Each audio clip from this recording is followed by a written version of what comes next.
Hi, welcome to my Chessable course. And first of all, thanks a lot for buying the course and showing trust in me as a author and a chess coach. I'm looking forward to having lessons with you. What we're gonna talk about is chess structures. And when we say chess structures, what we really mean is pawn structures.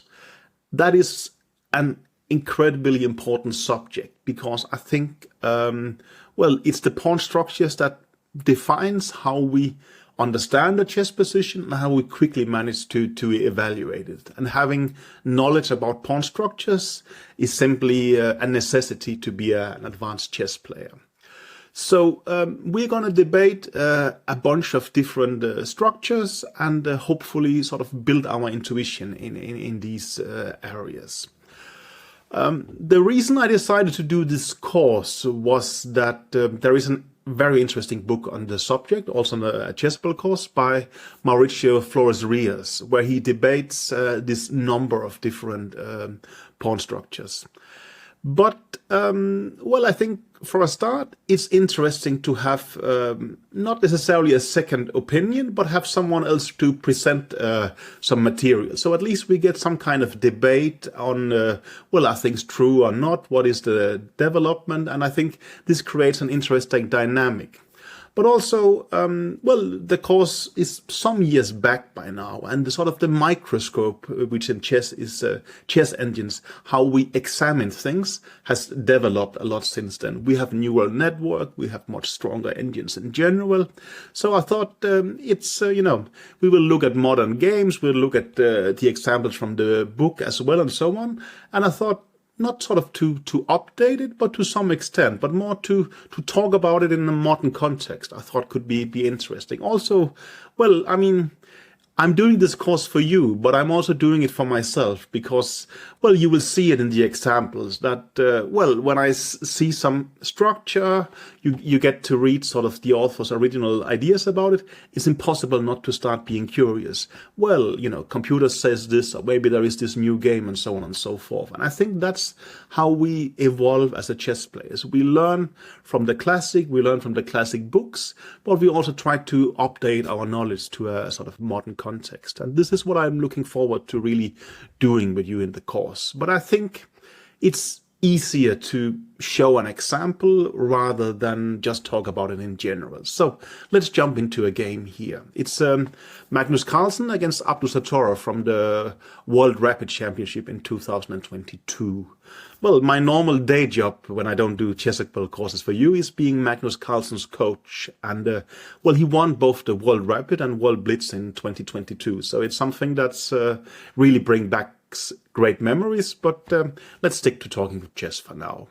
Magnus played the move 1b3, and actually, I'm generally an opening coach, but this is about chess structure, so let's fast forward till we actually get a structure to talk about. These are semi-normal moves in a way, but the position that really interests us starts here. It's, you could say it's a reverse Sicilian. I think that will be the exact thing. I mean, yes, it started with a Larsen opening, but we will see that structures that perhaps have some name comes from a lot of varieties. And even here, as you see, with reverse colors. It is a Scheveningen structure, but this pawn on c7, had it been on c5, we would call it a headshot structure. And there's quite some overlap in terms of plans. When I saw this game by Magnus, I thought, this position reminds me a little bit of Fischer against Anderson, a very classical game. And I'm sure Magnus thought the same. Well, actually, it's not like it should remind one. It's the exact same position. I think that game left a deep impression on anyone who's seen it. Anderson played the move bishop to e6, just a normal development move. And Fischer's next move is very interesting. Let's say you are playing this position with black, then probably you would be happy playing a move like d4 here. And after a couple of exchanges, white would have a comfortable and at least equal position, but very sort of dull to some extent. When you play with the black pieces, I guess equality is something you would be happy about. With white, probably more you want to have a fighting game, and especially when the white players are Fischer or Carlsen, who were the by far dominant of their generation, of course they want to play something more aggressive. So Fischer played the move king to h1. I mean, hopefully that looks weird to you, because why is it really a priority to sort of get the king to this square immediately? But it's going to get more weird, don't worry. Andersen, queen d7, natural development move. And now Fischer played the move rook to g1. This is actually a very standard plan. Perhaps less in the Scheveningen structure than it is in the headshot structure with the pawn on c5, but still quite a reasonable and usual one. And we will see that Magnus sort of gained a lot of inspiration from knowing this game.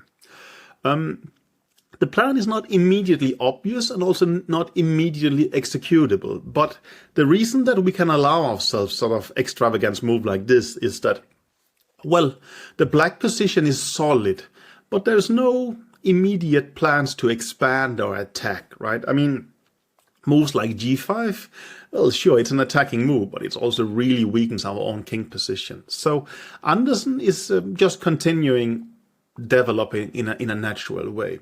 And so is Fischer. He puts the move knight to e4. I mean, finally, I would say a normal move, while these moves looks odd. Here, it feels like, and we will see the similar thing in Carlsen up to Satorov, that black is a little bit running out of natural moves. I mean, he centralized his rooks, his knights are active, bishops are in ideal squares to some extent, queen is nice on d7. Maybe you can make a case for playing the move king to h8. I think that will be quite reasonable. But in general, black is somewhat running out of not useful moves, but of standard moves. And Andersen played the move queen to f7. And now Fischer executes his strategic concept. He plays the move g4.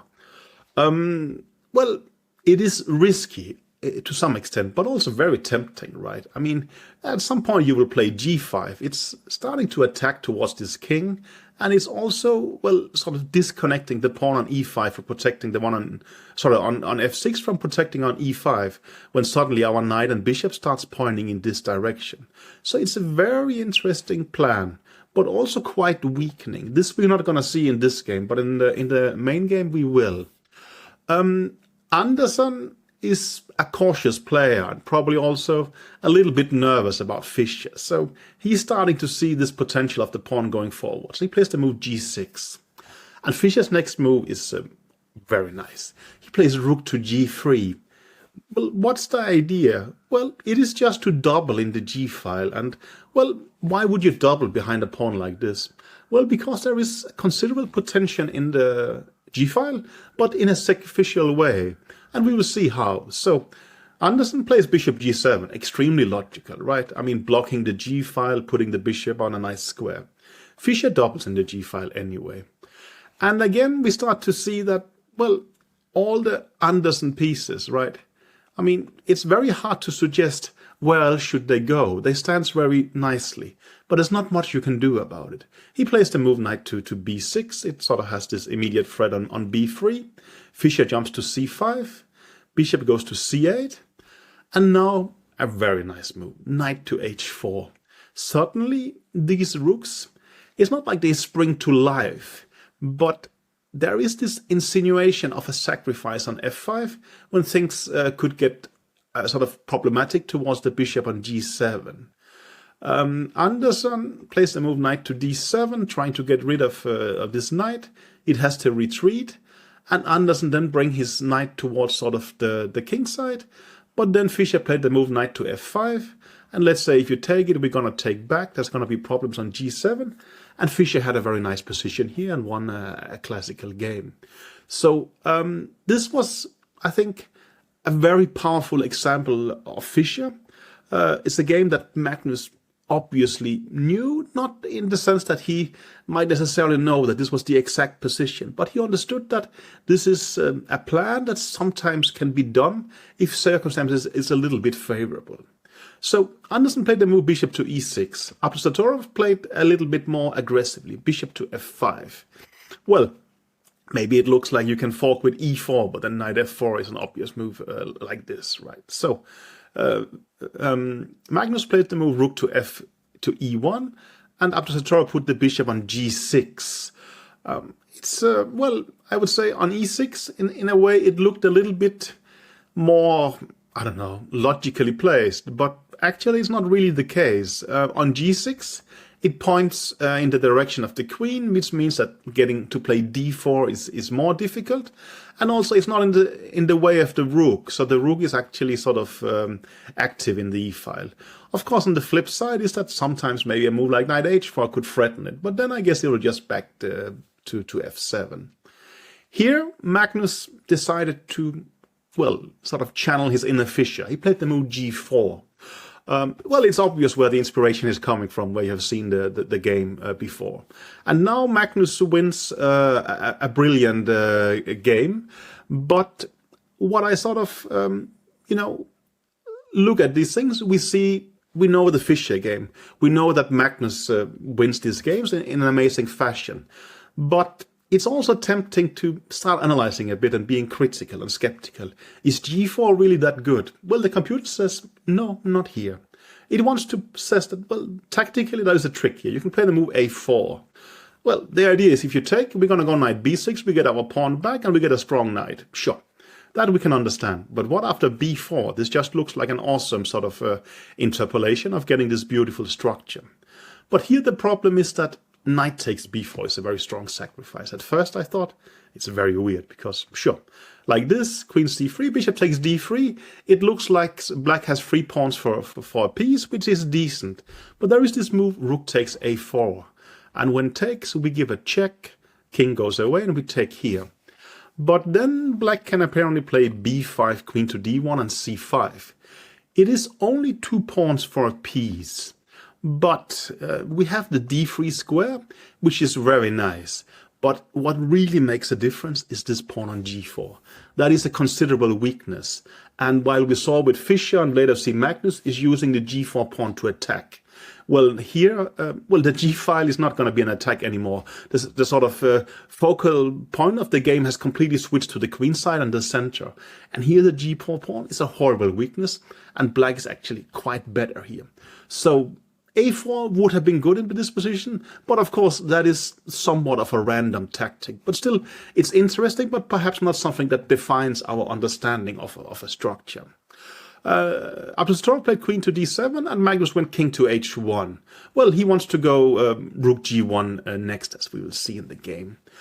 Black goes rook a to d8, and well, we saw Andersen doing something similar. Well, he did the same, actually.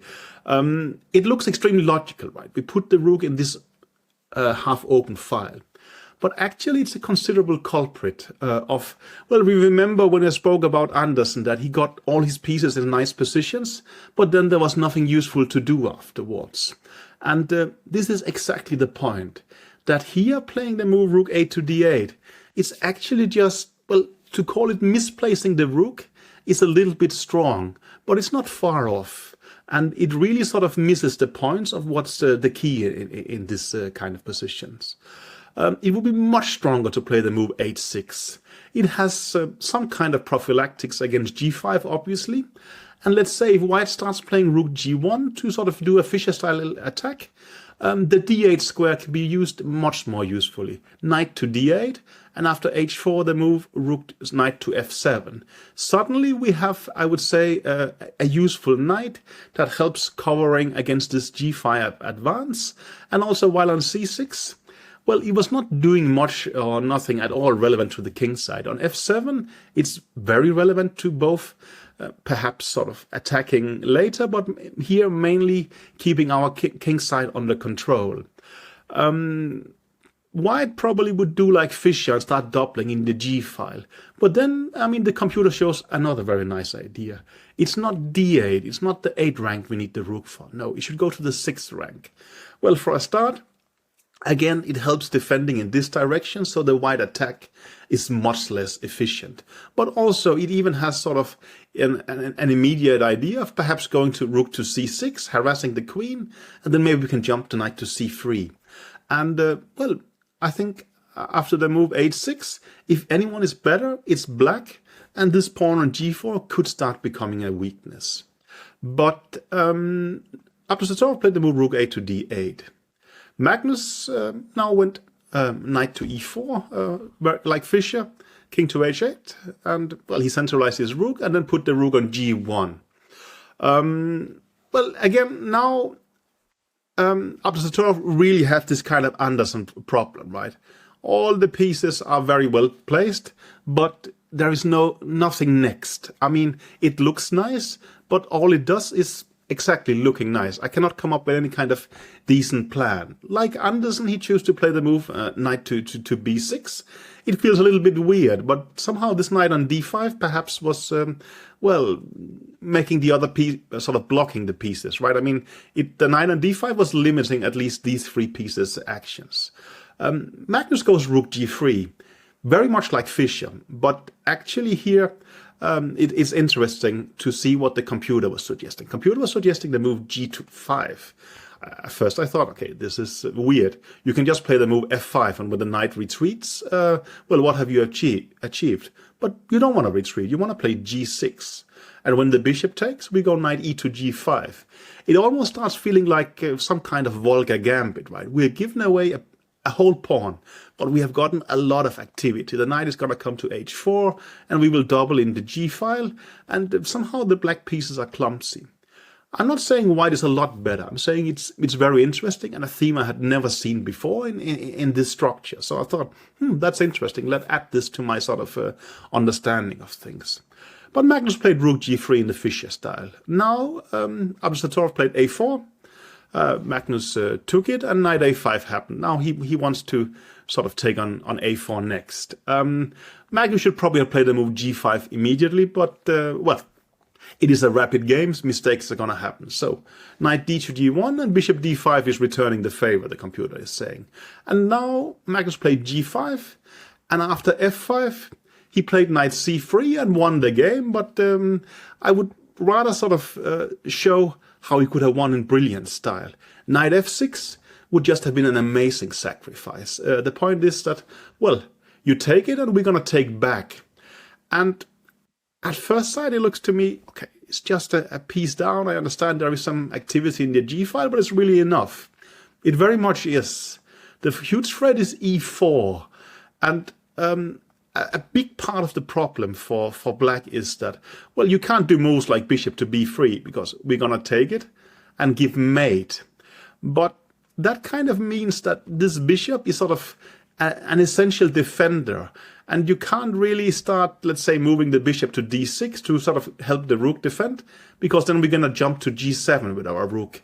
And it turns out that black is completely stuck in this position. Well, he could play the move queen to c6, but queen b1 is just going away, and after queen takes f6, e4, the computer says white is actually winning. And here we see the full power of the Carlsen-Fischer plan, right? That even a piece down, you seem to be winning here. I mean, and, well, I guess this phase is also quite a typical example of how this course ends up at time. That, well, I get so excited about interesting chess that I a little bit forget about, well, just talking about the structure and just trying to be instructive about the structure, because, well, you can see that it becomes a bit of research process while we are doing it. I mean, there were several times I thought, okay, let me retake this video because this move popped up. I really want to know what the computer is thinking about it so I can evaluate it better, and so on and so forth. And I think, well, that is how I like to study chess myself, to be curious, to try to understand things. And, well, I hope you will have the same attitude towards this course in a way that, well, you will find it interesting and you will be curious. And, well, we will have a debate, hopefully, at times in the sort of the